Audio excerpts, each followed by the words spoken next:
lebih daripada tidur. Amin. Hari ini kita akan lihat ya tentang siri yang baru tentang doa. Siapa di sini suka berdoa? Oh, kurang suaranya. Kita akan lihat kenapa kita berdoa. Yang penting itu kita lihat kenapa kita berdoa. Dan dalam siri itu kita akan lihat doa yang diujarkan atau diserukan atau diajarkan oleh Yesus kepada murid-murid mereka. Apa doa itu? Doa Bapa kami. Amin. Siapa apabila dengar doa sudah mau tidur? Jangan angkat tangan ya. Doa, saya mau tidur sudah. Betul, karena kita tidak paham doa. Kalau kita paham apa doa itu, pasti saya rasa kita tak payah tidur.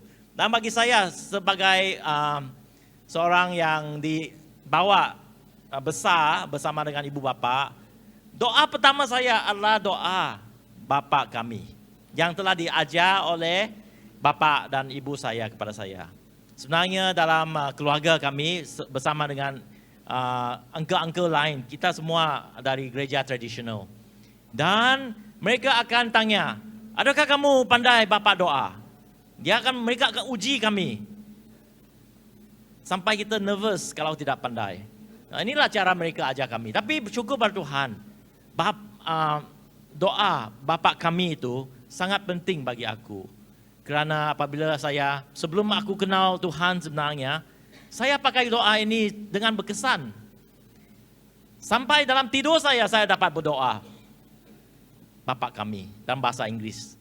Ada kadang-kadang kan kita tidur macam ada attack.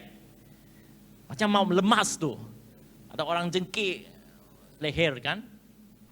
Pernah kamu rasa gitu? Pernah kan?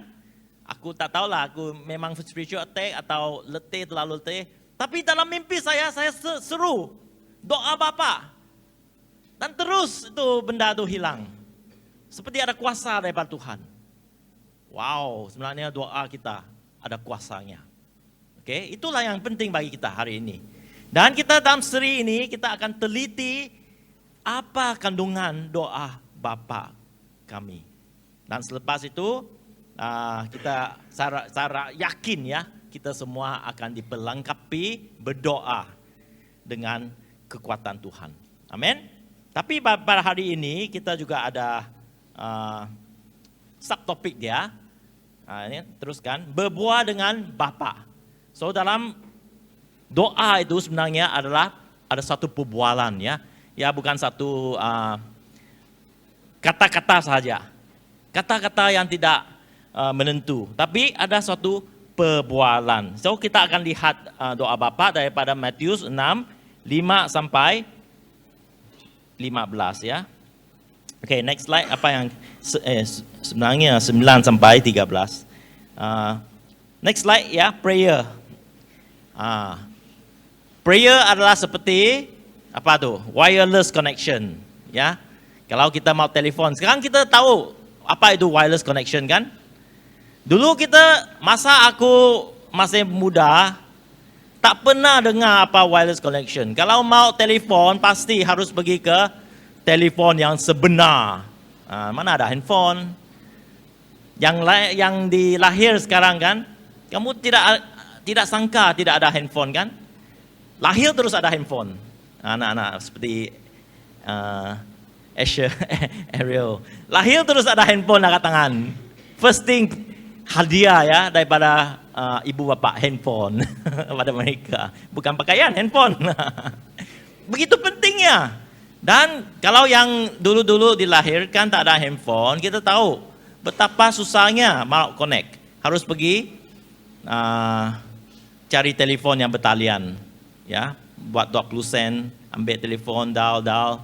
Tapi sekarang kita tahu wireless connection begitu penting. Dan kita juga seperti yang telah kita tahu, kalau kita berdoa itu juga satu connection dengan Tuhan melalui apa? Roh kita. Amin. Karena Tuhan adalah roh.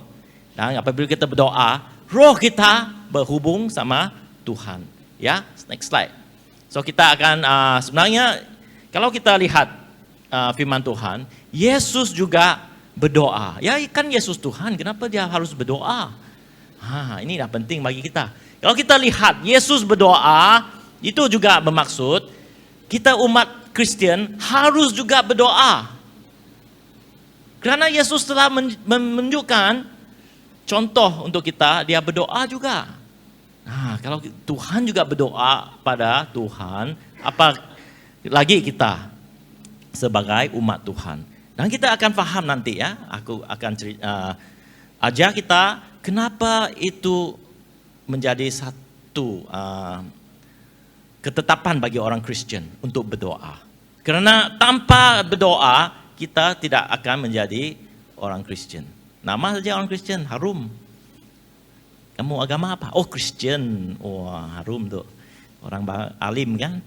Tapi tanya pasal doa, tak tahu tuh. Jarang aku doa. Tak tahulah kenapa aku doa. Ya doa bila aku mau hadiah mungkin aku doa sajalah Christmas. Atau kemalangan kita berdoa. Atau ujian kita berdoa. Ya itu sering berlaku lah kalau kita tidak faham tentang doa. Tapi sebenarnya kalau kita lihat apa yang berlaku, Yesus berdoa. Dan daripada konteks itulah Yesus mengajar kepada murid-muridnya tentang doa Bapa kami. Sebenarnya murid-murid Yesus pada satu hari ternampak. Sebenarnya mereka lihat Yesus selalu berdoa. Siang pagi dia akan pergi. Dan lepas doa tu Yesus menunjukkan kuasa dia yang luar biasa. Menyembuh orang, berjalan di atas air dan sebagainya. Oleh itu murid-murid pun tidak ada apa secretnya. Mereka tanyalah, Yesus boleh ajar kami tentang doa yang kamu sampaikan. Kerana mereka pun ada doa. Orang Yahudi suka doa. Sebenarnya ajaran Yahudi mereka doa di tempat-tempat penyembah Tuhan. Di basar juga mereka berdoa dan sebagainya. Tapi doa mereka tidak berkesan. Apabila mereka melihat Yesus, lepas Yesus doa nih, ada kuasa Tuhan bersama dengan dia. Oleh itulah mereka tanya pada Yesus.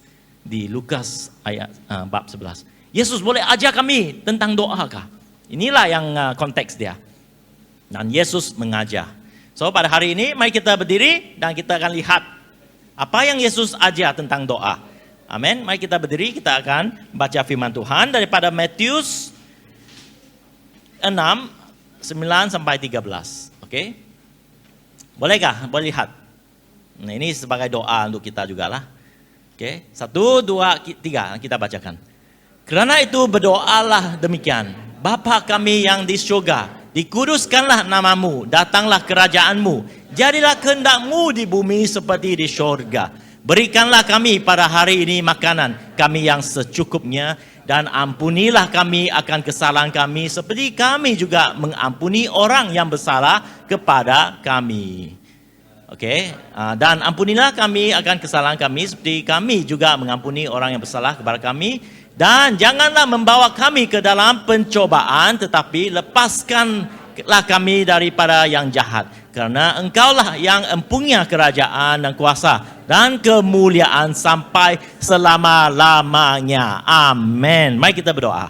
Tuhan, pakailah hari ini untuk berfirman kepada kami pada hari ini. Dan gunalah firman-Mu untuk menjadi suatu mutiara dalam kehidupan kami. Supaya kami akan sentiasa ingat bahawa firman-Mu mempunyai kehidupan. Dan secara aktifnya melakukan pekerjaan-Mu melalui kehidupan kami. Kami serahkan masa ini dalam nama Yesus kami katakan amin. Amin. Saya ada beberapa soalan. Nanti kita lihat ya, next slide. Soalan begitu. Apa pendapat Anda tentang doa? Oke, kamu boleh jawab dalam diri ya. Ya, tidak atau tidak pasti ya. Kita harus bercakap bila berdoa. Kalau doa senyap-senyap, atau itu doa kah? Haruslah, mestikah aku berdoa dengan perkataan? Baru Tuhan dengar. Ya, mungkin kita ada soalan begitulah. Pasti ya, betul, tidak, atau tidak pasti ya. Kedua, kita harus berhenti berdoa tentang perkara yang tidak penting. Tentang makanan, tentang pakaian, tentang penting saja ya.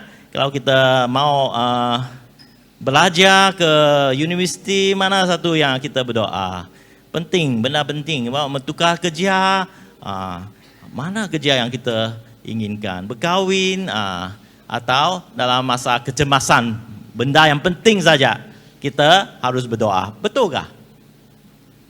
Adakah Tuhan dengar doa kita dalam perkara yang kecil-kecil tu? Ya, tidak pasti. Tanyalah kawan kamu, pastikah kamu?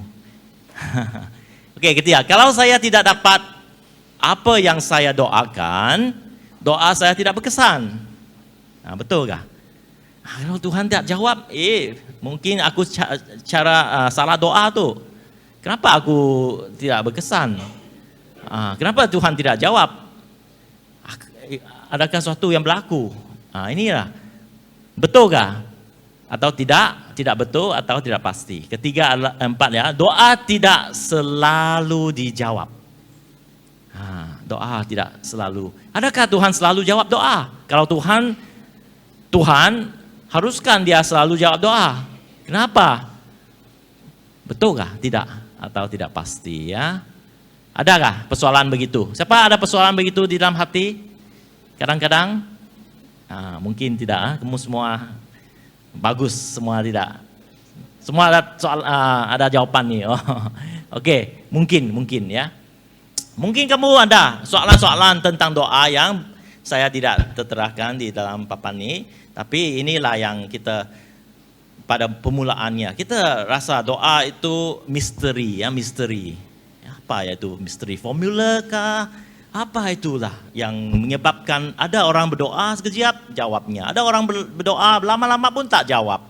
Ya, ada orang berdoa jawabannya rasanya bagi Tuhan, tapi after that kita rasa itu bukan daripada Tuhan. Inilah persoalan ya. Okey. Untuk menjawab persoalan ini, kamu lihat firman Tuhan. Nanti kamu akan faham ya. Next one, firman Tuhan menyatakan, ini di Yohanes. Yesus menyatakan begini ya. Di dalam ayat 15, ayat 3, kamu memang sudah bersih kerana firman yang telah kukatakan kepadamu. Amin. Maksudnya kita sebagai orang Kristian, kita faham tentang Yesus, siapa Yesus, kita menerima Yesus sebagai Tuhan, dosa kita diampuni dan kita diselamatkan. Ini adalah firman Tuhan ya. Lepas tu Yesus mengatakan, tinggallah di dalam aku. Tinggallah di dalam aku dan aku di dalam kamu. Sama seperti ranting tidak dapat berbuah dari dirinya sendiri. Yesus bayangkan kita sebagai ranting ya. Kalau tidak berbuah, kita harus tinggal di dalam rantingnya. Ya, kalau ia tidak tinggal pada pokok anggur, Yesus bayangkan dia sebagai pokok anggur. Rantingnya harus tinggal di dalam pokok anggur, baru dia berbuah. Demikian juga kamu tidak berbuah jikalau kamu tidak tinggal di dalam aku. Akulah pokok anggur dan kamulah ranting-rantingnya. Barang siapa tinggal dalam aku dan aku di dalam dia, ia berbuah banyak. Saudara-saudari, kalau kalian ingin berbuah banyak, kamu haruslah tinggal di dalam Yesus, ya. Dia sebagai pokok, ranting. Kita harus tinggal di dalam Yesus, ya. Dan barang siapa tidak tinggal di dalam aku, ya dibuang keluar. Wow, dibuang keluar. Seperti ranting yang menjadi kering, kemudian dikumpulkan orang dan dicampakkan ke dalam api lalu dibakar. Serius so? Jikalau kamu tinggal di dalam aku dan firmanku tinggal di dalam kamu, mintalah, ini secretnya. Mintalah apa sahaja yang kamu kehendaki dan kamu akan menerimanya. Secretnya. Gitu. Harus tinggal di dalam Yesus. So apa itu doa? Kalau kita faham betul-betul, kita berdoa untuk bersekutu dengan Tuhan. Maksudnya, kalau kita lihat ungkapan ini ya, kita gantikan tinggallah di dalamnya aku, digantikan dengan perkataan bersekutu, kita akan faham. Cara kita bertinggal bersama dengan Tuhan adalah bersekutu dengan Tuhan. Ya, kita katakan bersekutu dengan aku dan aku di dalam kamu. Sama seperti ranting tidak berbuah dari dirinya sendiri. Kalau ia tidak bersekutu pada pokok anggur, apa maksud bersekutu? Aku demonstrate ya, Brother Roland. Datang sini. Okeylah, tadi aku lupa panggil perempuan, tapi istri saya tak ada sini. So apa bayangkan dia istri saya lah. Oh, okey. Ya, kawin ya, kawin. Ada pastor, kalau saya jadi pastor, saya selalu minta mereka kawin ya, masa kawin untuk memandang satu sama lain. Oh, macam tu lah, romantik sikit. Ya, saya pastor macam tu kan. Sebelum mereka melafazkan kerinduan mereka untuk berkahwin, saya akan, kalau bayangkan dia lafaz tanpa, saya akan memanggil mereka, pegang tangan. Macam tu, doa tangan lah. Selalu mereka lihat saya kan. Jangan lihat saya, lihatlah mata dia. Macam itulah. Oh. Wah. Apa itu? Bersekutu tu. Itu contoh sajalah. Jangan. Jangan. Okey, caveat ini bukan apa, ini salah faham. Saya kata ini contoh saja ya. Ini bayangkan ini istri saya lah. Masa istri saya tak ada. Wah. Dia hilang. Okey, itulah bersekutu. Kalau kita tidak bersekutu, maksudnya kalau kamu lihat istri dan suami bertengkar, kamu suruh dia ambil tangan? Tidak. Macam tu. Okey, thank you brother. Paham tak? Bersekutu itu adalah apabila kita bersama dengan seseorang, memegang tangan, ada persefahaman dengan dia. So apa itu doa? Sebenarnya doa adalah bersekutu dengan Tuhan. Paham tak? Apabila kita doa, bukan perkataan itu, bukan perasaan itu, tapi doa itu adalah satu persekutuan roh kita dengan Tuhan. Nah itulah, apabila kita lihat soalannya tadi ya, kita dapat jawab kalau kita faham itu doa itu bersekutu dengan Tuhan. Nah, kalau orang yang kurang berdoa atau orang yang berdoa secara keagamaan sahaja, maksudnya mereka berdoa, kerana datang ke gereja, mereka doa, ada orang berdoa, mereka ikut sajalah. Sebenarnya mereka tidak bersekutu sama Tuhan. Kerana roh mereka tidak berjamaah sama Tuhan. Ya, oleh itu apabila kita faham tentang doa itu adalah satu persekutuan dengan Tuhan, kita akan tahu jawapan yang kita tanya tadi. Ya, sekali lagi kita harus bercakap bila berdoa. Haruskah? Harus bercakap bila doa. Tuhan dapat dengar apa yang kita intipati hati kita. Kita boleh berdoa secara senyap-senyap kerana kita bersekutu sama Tuhan. Amin. 2, kita harus berhenti berdoa tentang perkara yang tidak penting. Kalau saya mandi tu, saya pun berdoa. Dapat saya bersekutu sama Tuhan. Tuhan, tolonglah saya dalam perkara itu. Tak payah pergi ke gereja kalau sebenarnya kita faham tentang persekutuan dengan Tuhan melalui doa. 3, kalau saya tidak dapat apa yang saya doakan, doa saya tidak berkesan. Bukan. Persekutuan dalam doa itu tidak ada perkara tentang adakah doa kita berkesan atau tidak. Kerana apabila kita bersekutu bersama dengan Tuhan, kita adalah bersama dengan Tuhan. Paham? Itulah kita dapat jawab semua ini. Doa tidak selalu dijawab. Tuhan dapat jawab semua doa. Mungkin masa itu belumlah dijawab. Karena Tuhan belum lagi memberi jawabannya. Seperti seorang anak. Tuhan melihat kita sebagai seorang anak. Selalu anak perempuan saya, tanya saya, "Daddy, saya pandai angkat mobil kamu." Wah, 16 sudah pandai angkat mobil saya. Kenapa? Karena dia selalu melihat masuk gear, keluar gear, auto saja, senang saja, reverse R lah. Dia pun baca itu R itu mestilah reverse. Selalu R itu kereta reverse. Drive itu D lah. N itu kalau berhenti, N atau P lah. Dia perhatikan. Dia ingat dia boleh. Mungkin dia boleh. Dia ada ability. Tapi dia mungkin tidak ada authority ya. Saya tidak benar dia mandu. Ya.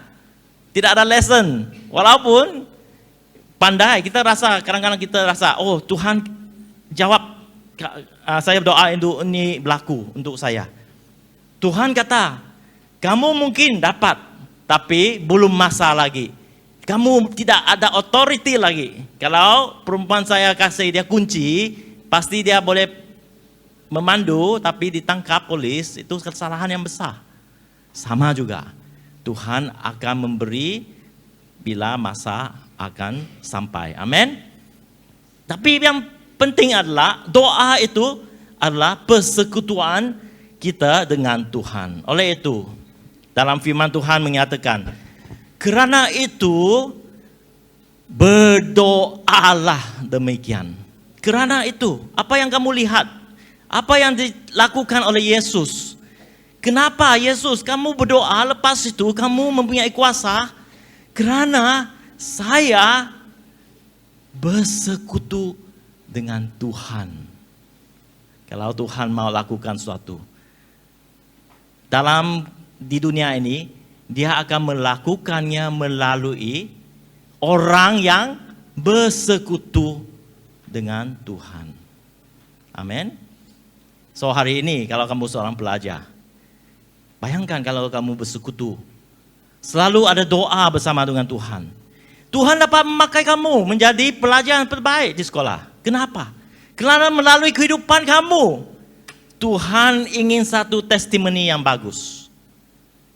Melalui kehidupan kamu, Tuhan akan mengatakan, anak saya, Allah menjadi contoh di pelajaran dia. Karena kamu dapat bersekutu bersama dengan Tuhan, Tuhan dapat memakaikan kehidupan kamu. Amin. When you can't pray, inilah ungkapannya. Bila kamu tidak mampu berkata-kata dalam doa, Tuhan juga mendengar hati kamu. Kerana ini adalah satu persekutuan dalam hati kamu. Oke? Dan slide yang teruskan. Dalam Ibrani ya, buku Ibrani tentang iman. Kenapa kita katakan iman itu sangat penting? Apa itu iman? Sebenarnya iman adalah keyakinan pada Tuhan. Keyakinan pada Tuhan. Adakah kita yakin hari ini Tuhan bersama dengan kamu? Tak tahulah. Tuhan, saya tak yakin nih. Karena tak lihat kamu. Saya tidak dengar kamu. Mungkin itulah kamu tidak yakin. Karena kamu tidak berdoa. Kamu tidak bersekutu sama Tuhan. Tapi Tuhan ingin kita yakin pada Dia. Yakin bukan hanya pada Dia wujud. Kalau kita katakan semua orang yakin pada Tuhan karena Tuhan wujud, itu iblis pun yakin pada Tuhan. Karena dia tahu Tuhan wujud. Tapi keyakinan itu bukan pada Tuhan, tapi dalam Tuhan. Ini ada bezanya. Kalau kita yakin dalam seseorang, kita pasti apa yang dia lakukan itu ada kebaikan untuk kehidupan saya. Seperti saya yakin pada istri saya, walaupun saya mungkin tidak, saya traveling ya. Bayangkan saya traveling. Saya yakin pada istri, maksudnya saya tahu dia tidak akan lakukan perkara yang tidak baik. Seorang bapak yakin pada anak dia, walaupun anak dia di luar sana bersama dengan kawan, tapi kalau dia yakin pada anak itu anak yang baik, dia tidak risau tentang apa yang anak akan lakukan. Betul? Yakin dalam itu yang Tuhan tekankan. Adakah kita yakin dalam dia? Bukan yakin bahwa Tuhan wujud. Yakin bahwa Tuhan wujud, semua orang yakin kalau kita lihat. Semua orang yakin Tuhan wujud. Tapi adakah kita yakin dalam dia? Ya, itu yang dikatakan di Ibrani ayat 11, ayat 6, bab 11. Tetapi tanpa iman tidak mungkin seorang berkenan pada Tuhan. Sebab siapa yang berpaling kepada Tuhan, siapa yang mencari Tuhan, ia harus percaya bahwa Tuhan ada. Ya, itu keyakinan bahwa Tuhan wujudlah. Apa yang seterusnya? Dan bahwa Tuhan memberi upah kepada orang yang sungguh-sungguh mencari Dia. Orang yang sungguh-sungguh mencari Tuhan adalah orang yang ingin bersekutu bersama Tuhan. Oleh itu, apabila kita berdoa, sebenarnya kita katakan pada Tuhan, Tuhan, aku percaya kepada kamu. Aku yakin pada kamu. Aku berharap kepada kamu. Aku tahu bukan hanya kamu wujud, tapi kamu adalah Tuhan saya. Dan saya ingin bersama denganmu. Bayangkan, ranting yang Yesus katakan itu menjadi sebahagian daripada persekutuan dengan Tuhan Yesus. Amin. Oke ya? Next slide. So apa poinnya? Poinnya adalah apabila kita berdoa, sebenarnya kita berpaling kepada Tuhan. Dan apabila kita berpaling kepada Tuhan, masa itulah Tuhan akan mendengar kepada kita. Seperti yang dikatakan di 2 Tawarik 7:14. Dan umatku yang atasnya namaku disebut, merendahkan diri, berdoa, dan mencari wajahku. Apa yang berlaku kalau kita lakukan? Lalu berbalik dari jalan-jalan yang jahat, maka aku akan mendengar dari syurga dan mengampuni dosa mereka serta memulihkan negeri mereka. Tuhan kata kepada masa itu orang Israel. Pada hari ini juga sama. Tuhan kata kepada kita, apabila kita datang kepadanya, doa itu sebenarnya apabila kita ingin bersekutu sama Tuhan. Ada orang yang berdoa sebab mereka ingin sesuatu. Betul kan? Pernahkah kita berdoa hanya ingin sesuatu? Senyap-senyap. Mungkinlah. Tapi bila saya tak faham tentang doa, mungkin saya hanya doa untuk sesuatu daripada Tuhan. Oh Tuhan, siapa yang kamu ingin saya kawini, itu sajalah. Tapi Tuhan, doa sebenarnya adalah lebih daripada itu satu persekutuan. Ya, amin. Poin yang kedua, oleh itu pada hari ini saya ingin mengalu-alukan atau mendorong kita mempunyai hati untuk berdoa. Mempunyai sikap untuk berdoa. Kerana apabila kita katakan, Tuhan saya tidak berdoa, seorang yang tidak berdoa, maksudnya kita tidak bersikap ingin bersama dengan Tuhan. Betul?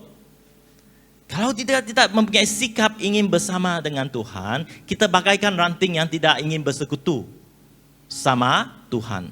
Apa yang terjadi pada ranting itu? Pertama, Tuhan tidak akan menyebabkan ranting itu berbuah.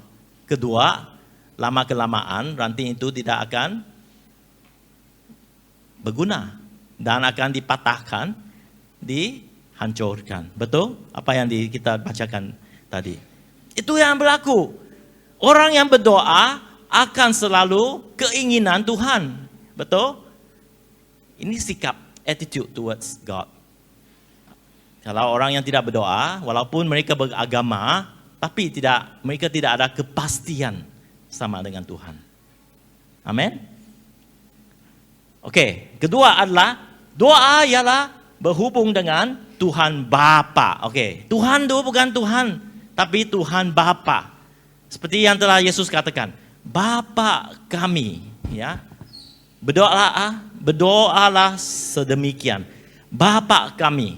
Apa maksudnya Bapa? Senang saja. Bapa tu kita Bapa. Semua orang ada Bapa kan? Siapa sini tidak ada Bapa? Pasti semua orang ada Bapa. Tuhan ingin kita tahu bahwa Tuhan itu adalah Sang Bapa juga. Kalau kita lihat sebenarnya, next slide ya. Sebenarnya Tuhan bukan saja Bapa, sebenarnya Tuhan Sang Pencipta. Semua yang ada, alam sedunia. Seperti yang dikatakan di Mazmur. Hai segala bangsa, bertepuk tanganlah, elu-elukanlah Allah. Dengan sorak-sorai. Sebab Tuhan yang maha tinggi adalah dahsyat, Raja yang besar atas seluruh bumi. Itulah Tuhan yang kita sembah. Raja segala raja. Yang menciptakan hidup kita. Kalau kita tahu Tuhan ada lebih besar daripada segala-galanya yang kita lihat, kita rasakan di dunia ini. Tapi dia sanggup dikatakan memanggil, menyatakan kepada kita, panggillah saya sebagai Bapa. Bayangkan kamu kenal Sultan ya, Sultan yang akan datang itu siapa tuh? Sultan Johor. Agong ya. Kalau anak dia siapa? Yang handsome tuh. Apa? Tak tahulah handsome tuh anak dia kan, selalu ada FB ada tengok. Baik takhta dia akan jadi agong kan, bapak itu akan jadi agong. Anak dia akan dia putra lah. Apa yang berlaku ini? Kalau anak dia mau jemput, mau ketemu bapak dia sebagai agong tuh, apa harus dia berlaku? Boleh dia terus telepon, mungkin ada handphone personal lah, ya. Tapi sebenarnya kalau seseorang rakyat yang ingin berjumpa agong, apa yang harus kita lakukan? Boleh tanya Dr. Alex. Ya, mungkin tulis surat lah, mesti dalam bahasa yang tertentu. Bukan aku, apa tuh? Yang beta harus ingin apa tuh sampai berbunga-bunga tuh bahasa klasik keluar. Batik, hamba lagi apa-apa, hamba. Untuk rakyat yang biasa untuk ketemu agong tuh susah. Tapi untuk anaknya berbeza kan? Ada handphone pribadi. Itulah Tuhan. Raja katakan, saya raja tapi hari ini kamu adalah anak saya. Kamu adalah mempunyai warisan. Kamu mempunyai status yang berbeza. Kalau Tuhan tidak katakan begitu, kita sebagai benda dicipta Tuhan sebenarnya tidak bernilai. Nilai kita datang daripada kegunaan itu saja. Bayangkan seorang profesor yang mencipta komputer. Ya ada komputer Apple, komputer Microsoft dan sebagainya. Nilai yang diberikan dia pencipta itu kepada komputer-komputer adalah ditentukan dengan apa? Kegunaan komputer itu. Wah ini Apple bagus, kelas A, saya bagi kelas A. Oh ini Microsoft agak teruk sikit, saya bagi kelas B. Kerana benda yang diciptanya adalah untuk kegunaan dia. Kalau Tuhan saja raja dan kita manusia dan kita hanya rakyat pada dia, kita tidak begitu bernilai di mata Tuhan. Tapi Tuhan sanggup katakan, hari ini jadilah Bapa, jadikanlah saya Bapa dan kamu anakku. Nilai kamu terus ada menjadi anak kepada Bapa. Kenapa ini berlaku? Kerana Tuhan Yesus. Oke, next slide. Karena Yesus yang mendamaikan kita pada Bapa. Seperti yang dikatakan di 2 Korintus bab 5. Dan semuanya ini dari Tuhan yang dengan perantaraan Kristus telah mendamaikan kita dengan Dia. Bukan nilai kita, bukan kerana kita adalah orang yang hebat. Skor bagus, seorang peguam. Itu Tuhan terima. Kalau bukan peguam, Tuhan tidak mau terima. Sebenarnya tidak begitu ya. Peguam Tuhan tidak terima. Oke. Sebab Allah mendamaikan dunia dengan dirinya oleh Kristus dengan tidak memperhitungkan pelanggaran mereka. Tuhan Yesus telah mendamaikan. Tuhan Yesus telah menjadi korban bagi kita. Mengampuni kecelaan kita. Supaya kita dapat menjadi anak pada Tuhan. Saya dengar satu cerita, kalau kita ingin tahu kebesaran Tuhan Yesus ya. Saya dengar cerita ini sebegini. Ada sebuah pulau pada masa dahulu, ini cerita benar. Ada sebuah pulau pada masa dahulu. Semua penduduk di pulau itu adalah orang yang mempunyai leprosy. Penyakit dusta ya, kusta, penyakit kusta. Kamu tahu pada masa itu tidak ada ubat untuk menangani penyakit itu. Oleh itu, siapa yang ada kusta akan dikirimkan ke pulau itu. Dan mereka tinggal situ, mereka menjadi communities di pulau situ. Tapi ada seorang padri, Father Damien. Suatu hari dia diberi hikmat kepada Tuhan, daripada Tuhan untuk menjadi penduduk di sana. Walaupun dia tidak mempunyai penyakit kusta, dia rasa bahwa dia harus tolong mereka kerana mereka tidak ada gembala. Oleh itu dia pergi ke sana menjadi penduduk di pulau tersebut. Nah, masa dia menjadi penduduk di pulau tersebut, dia minister, dia bersama dengan mereka, dia makan bersama mereka dan sebagainya. Sampai 10 tahun kemudian ya, 10 tahun kemudian, hari itu dia mengatakan sebegini pada penduduk itu dalam servis. Hari ini dia katakan, saya adalah antara kamu. Kerana dia buka baju dia dan menunjuk ada kesan kulit penyakit kusta, leprosy berlaku di atas badan dia.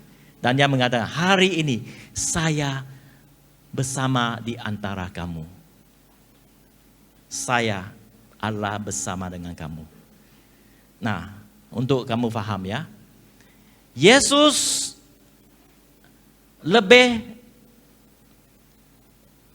signifikan bila dia semasa dia ke pulau itu atau selepas dia Father Damien itu ada kusta. Mana kita boleh kaitkan tentang Yesus? Sebelum atau selepas? Kalau kita katakan dia pergi, ya, Yesus datang ke dunia ini, ya memang. Tapi dia tidak disalib, kita tidak tahu semua yang telah dilakukan atas Yesus. Kalau Yesus datang ke dunia ini, lepas itu Yesus ke surga tanpa melalui suka duka di dunia ini, kita tidak akan tahu siapa sebenarnya Yesus. Tapi Yesus datang. Bukan hanya bersama dengan kita semua, tapi dia membenarkan dirinya melalui kesukaan di dunia ini. Supaya kita tahu juga Yesus Tuhan tahu kesedihan, duka cita kita. Amin. Oleh itu Tuhan bersama dengan kita. Inilah kebesaran Yesus. Damai. Supaya kita adalah menjadi anak pada Tuhan Bapa di surga. Amin.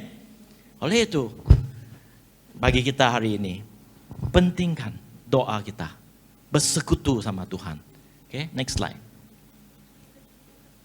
Oke.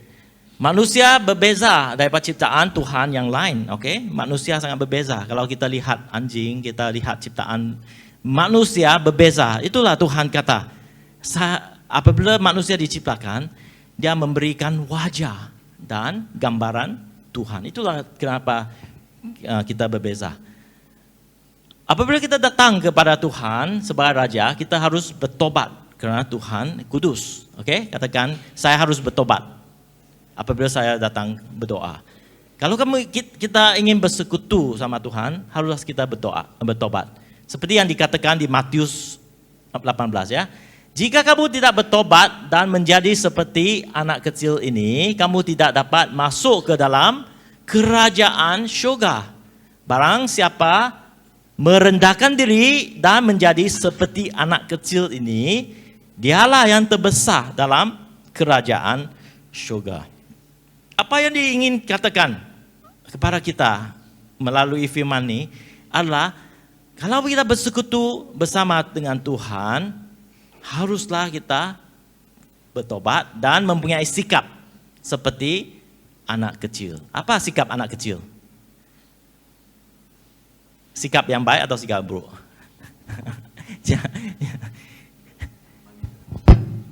Kalau Yesus lihat anak kecil, dia selalu lihat sikap yang baik. Ya? Sikap yang baik. Sikap yang merendahkan diri. Sikap yang bergantung kepada Bapa. Sikap yang sangat-sangat inginkan Bapa. Baby Ariel sini. Kalau dia inginkan Bapa, begitu hati Dr. Alex ya, akan begitu besar, begitu gembira. Bayangkan dia lari kepada Bapa. Bapa. Terus terbuka hati Dr. Alex menerima anak dia.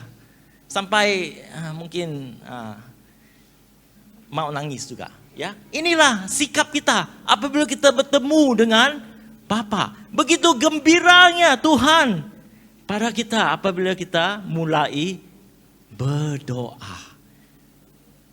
Amin. Sikap kita sangat-sangat dipuja Tuhan. Oke, next slide. Yang ketiga, ya. Doa ialah percaya pada kuasa kebesaran Tuhan. Amin. Kalau kita dengar tadi tentang persekutuan, tentang siapa Tuhan, dan bagaimana kita dapat bersekutu dengan sempurna bersama Tuhan. Yang ketiga, ya inilah sangat penting juga. Kuasa kebesaran Tuhan. Kerana Tuhan mengatakan dalam doa kita, doa kepada Bapa yang di surga. Bapa yang di surga. Amin. Bukan Bapa di dunia. Bukan Bapa yang tidak berkuasa. Bukan orang yang di dunia ini. Yang hanya bergantung kepada keadaan di dunia. Tapi kita berdoa kepada Bapa di surga. Amin. Kebesaran Tuhan dan mujizat Tuhan. So hari ini saya ingin kita semua mempunyai sikap begitu, bahwa doa kita adalah kepada Tuhan yang dapat menjawab segala-gala di dalam kehidupan, kesengsaraan kita, kekeliruan kita, keinginan kita. Semuanya dituju kepada seorang Sang Pencipta yang dapat menjawab segala-galanya. Inilah yang kita katakan, kebesaran Tuhan. Bapa yang di surga. Next slide. Tuhan ingin kita selalu datang kepada Dia, bersekutu bersamanya, bertobat, dan juga melihat kemuliaan Dia. Dan di dalam 2 Raja-Raja 16 sampai 17, ini satu bagian dari cerita tentang seorang hamba yang bersama dengan seorang Nabi Elisha. Pada masa itu, ada satu kumpulan askar di depan mereka. Musuh beribu-ribuan. Dan pada masa itu, hamba Elisha sangat ketakutan. Dia melihat, wah, beribu-ribuan orang. Dia tanya pada Elisha, apa yang harus kita buat? Dan Elisha mengatakan, jangan takut. Sebab lebih banyak yang menyertai kita daripada yang menyertai mereka. Lalu berdoalah Elisha. Apa yang dia doa? Ya Tuhan, bukakanlah kiranya matanya supaya ia melihat. Maka apa berlaku? Maka Tuhan membuka mata bujang itu sehingga ia melihat. Tampaklah gunung itu penuh dengan kuda dan kereta berapi sekeliling Elisha. Amin. Saudara-saudari, mujizat Tuhan akan berlaku apabila kita berdoa. Kerana kita mempunyai kuasa daripada Tuhan. Mungkin hari ini kita rasa ada keperluan dalam kehidupan.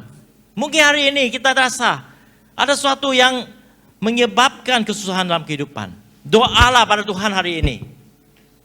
Dengan doa ini. Bukalah mata saya Tuhan untuk melihat perlindungan kamu. Untuk melihat rencana kamu di depan. Untuk melihat kebaikan kamu. Seperti yang didoai oleh Elisha. Dan saya pasti Tuhan akan membuka. Orang yang berkenan pada Tuhan akan selalu mencari dia. Nah, apabila kamu berkenan, firman katakan, dia akan membukakan mata kamu melihat kebesaran Tuhan dalam kehidupan kamu. Kami ada baru ini saya mendengar seorang sister ya. Dia sangat kenal dengan kami di gereja lah. Selama 20 tahun sister itu selalu berdoa untuk suaminya. Karena suaminya belum lagi mengenal Tuhan. Dan apa yang dilakukan oleh suaminya di luar itu jangan katalah. Walaupun suami istri, dia kata kepada kami, apa yang dia kata kepada saya, apa yang dia lakukan di luar itu, dia tidak akan bawa ke rumah, itu saja. Berapa kecewa istri itu tentang suaminya. Selama 20 tahun dia berdoa. Dan tahun ini merupakan hari 21 tahun. Hari Sabtu dia datang berdoa bersama kami. Dia mengatakan, saya telah berdoa sampai saya tidak ada perkataan kepada Tuhan. Tapi tahun ini, 8 of January, Tuhan melakukan mujizat dia. Kenapa? Karena pada hari Isnin yang lalu, suami dia datang kepada dia dan mengatakan, maafkan saya, apa yang saya lakukan. Sehari ini saya tahu, semua di dunia ini tidak ada berguna, hanyalah Tuhan. Amin. Tuhan melakukan mujizat. Walaupun 20 tahun dia berdoa, tapi Tuhan tak tahu masanya untuk kembalikan suami dia. Dan hari ini, saya pasti hari ini, karena dia sudah pergi ke live group pada hari Jumaat ya. Hari ini saya pasti dia akan ke gereja. Nah, inilah kuasaan Tuhan. Apabila Tuhan bergerak, saudara-saudari, mujizatnya akan berlaku. Orang yang tidak kenal Tuhan juga akan kembali kepada Tuhan. Kerana doa yang kita lakukan. Walaupun lama, tapi Tuhan tetap Tuhan yang baik. Pada masa yang tepat, dia akan bawa kembali. Ini bukan saja tentang keselamatan. Tapi apa yang kamu inginkan dalam kehidupan, sama juga. Tuhan yang baik. Tuhan tidak akan abaikan keinginan kita selama-lamanya. Dan inilah yang Tuhan inginkan. Kita melihat mujizat dia berlaku di dalam kehidupan kita sendiri. Oleh itu Tuhan mengatakan di firman Yohanes, aku menulis. Yohanes menulis supaya kamu melihatkan mujizatnya dan kamu percaya bahwa Tuhan Yesus adalah Tuhan. Amin. Hari ini doa apabila kita bersekutu sama Tuhan. Kita harus juga tahu bahwa kita mempunyai Tuhan Bapa yang melakukan mujizat di syurga untuk kita. Amin. Mari kita beri tepukan gemuruh kepada Tuhan. Amin. Okay, next slide. Kalau mau mengakhiri firman Tuhan di Yosua ya. Bukankah telah kuperintahkan kepadamu? Tuhan kata pada Yosua. Dan hari ini saya juga ingin katakan kepada kita. Bukankah Tuhan telah perintah kepada kamu? Kuatkan dan teguhkanlah hatimu. Janganlah kejut dan tawa hati. Sebab Tuhan Allahmu menyertai engkau kemanapun engkau pergi. Amin. Mari kita ambil ini. Supaya satu iman kita bahawa kita boleh bersekutu bersama dengan Tuhan. Dalam doa kita. Jangan abaikan doa. Kerana apabila kita berdoa, kita sebenarnya bersekutu bersama dengan Tuhan. Saudara-saudari, biar saya give a practical point. Kadang-kadang kita bekerja, kita lupa sampai teringat Tuhan masa kita mau tidur. Oh, apa yang berlaku? Satu hari kita tidak ingat. Mungkin kita rasa kecewa. Ya, saya pernah sebagai pastor saya pun berlaku begitu. Tapi saya ada handphone. Setiap pagi saya akan berdoa. Itu tetaplah saya akan berdoa. Setiap malam sebelum saya akan tidur saya akan berdoa. Tapi antara malam dan pagi, siang hari itu sampai petang, susah untuk aku ingat Tuhan. Tapi saya letak alarm. Pada 11.55 alarm saya akan bunyi. Dia akan mengingatkan saya, oi, harus aku bersekutu sama Tuhan. Lepas tu, pukul 2.59, sebelum pukul 3, ada bunyi lagi. Alarm saya bunyi. Untuk remind saya, hei, haruslah saya berdoa bersekutu sama Tuhan. Saya tidak payah berdoa panjang lebar. Hanya mempunyai hati, Tuhan, lihatlah apa yang aku lakukan. Biarlah apa yang aku lakukan menjadi rencanamu. Amin. Itu full stop. Doa sebegitu, saudara-saudari. Tuhan dengar. Tuhan tahu kamu ingin bersekutu sama dia. Jadilah satu sikap kita apabila kita doa. Supaya Tuhan bekerja dalam kehidupan kita selama-lamanya. Amin. Biarlah Tuhan menentukan rencana dia dalam kehidupan kita. Oke, sebelum kita tutup, ada masalah lagi. Saya mau satu demonstrasi untuk kita. Bagaimana kita berdoa? Ya, ini sebelum saya datang ke gereja, saya teringat. Ya, saya ingin jemput 4 orang. 4 orang untuk datang ya. 4 pemuda dari situ ya, itulah your geng ya. 4 lelaki. Sama 4 ya. Semua datang sini, pentas. Ini practical point lah. Kerana kalau kita doa, mungkin kita tidak keliru apa yang harus kita doa. Oke? Ini kamu lihat lah. Kamu diri sini. Oke, buat perkataan P. Perkataan P. Boleh kah? P macam ni. P. Okay, P ya. Ingat P. P is praise. Puji sembah ya. Kalau kita doa mulai dengan praise. P. Kamu buat perkataan R.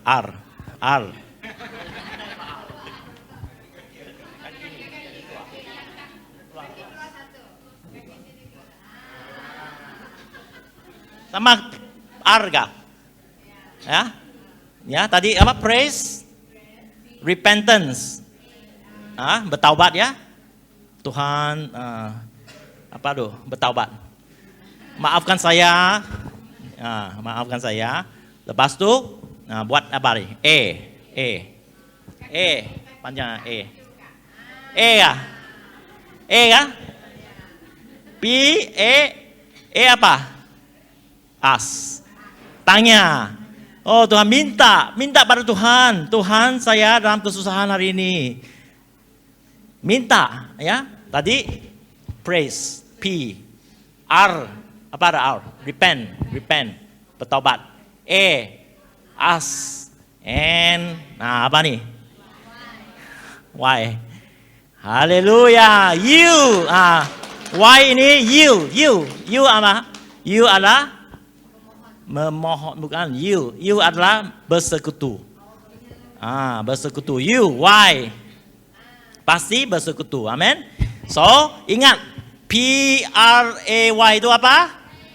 Bahasa Inggris?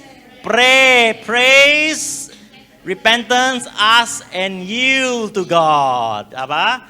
Oke, beri tepukan pada semua adik-adik ini. Supaya kita ingat, pray itu adalah sebegini. So apabila kita berdoa, mulai dengan praise, lepas itu dengan repentance, and ask and yield, bersekutu sama Tuhan. Amin. Mari kita berdiri. Haleluya.